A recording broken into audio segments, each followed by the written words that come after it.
سچائی کے ساتھ محبت کرنا، کفر کے ساتھ، جھوٹ کے ساتھ، شرک کے ساتھ، نفاق کے ساتھ نفرت کرنا، طاغوت کے ساتھ نفرت کرنا، یہ ایمان ہے۔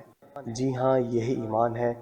اللہ پر ایمان لے آنا، فرشتوں پر ایمان لے آنا، نبیوں پر ایمان لے آنا، آسمانی کتابوں پر ایمان لے آنا، اچھی بری تقدیر پر ایمان لے آنا، مرنے کے بعد زندہ ہونے پر ایمان لے آنا، بے شک یہ ایمانیات میں سے ہے۔ مگر اگر، جی ہاں ساتھیوں، اگر ان کے مقابلے میں جو ہے اس سے نفرت نہیں کرتے، اس سے بیزار نہیں ہوتے، سمجھ لیں کہ پھر ہمارا ایمان کامل نہیں، ہمارا عقیدہ ہی درست نہیں۔ یہ بالکل ایسے ہی ہے کہ اسلام کے اگر 100 مسئلے ہوں اور ان میں سے ہم 99 مانتے ہیں، ایک نہیں مانتے، تو یقین کیجئے ہمارا ایمان ہی نہیں، وہ بندہ مسلمان ہو ہی نہیں سکتا۔ اسلام ایمان کی ضد ہے کفر، اور کفر کی ہر چیز کو جب تک ہم رد نہیں کریں گے، چھوڑیں گے نہیں، اس کے اوپر ہم لوگ نفرت کا اظہار نہیں کریں گے۔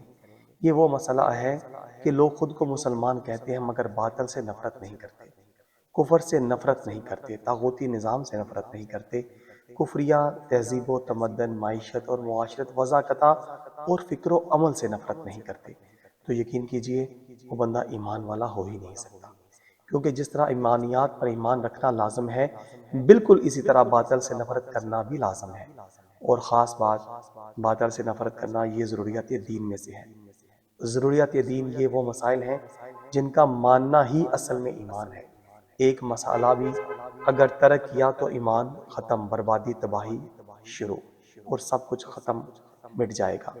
اب حالت یہ ہے کہ ہم سب، جی ہاں سب کچھ باطل کا مان کر تسلیم کر کے بجا آوری لا کر بہت اہتمام کے ساتھ، محبت کے ساتھ، پیار کے ساتھ، انتہائی محنت کے ساتھ کفر کے نظاموں کو مانتے ہیں، مانتے ہی نہیں بلکہ تابع رہتے ہیں، کفر کی تعلیم کو اچھا سمجھتے ہیں، اپنی نسلوں کو ان کے سپرد کیے ہوئے ہیں۔ باطل کی تہذیب و تمدن سے ہمیں آج عشق ہے، جبھی تو ہم نے بچوں کی وضاقتہ اور ان کی تراش خراش ان جیسی کرتے ہیں، الغرض ہر فعل میں ان جیسا دکھنا چاہتے ہیں، جبھی تو صبح سے شام تک ہم، ہمارے بچے اور بچیاں ان کے نقش قدم پر قدم بقدم چلتے جا رہے ہیں۔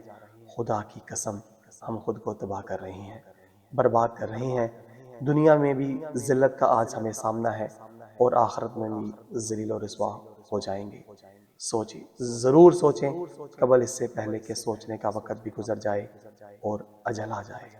مولایا صلی وسلم دائما ابدا علی حبیبک خیر الخلق کل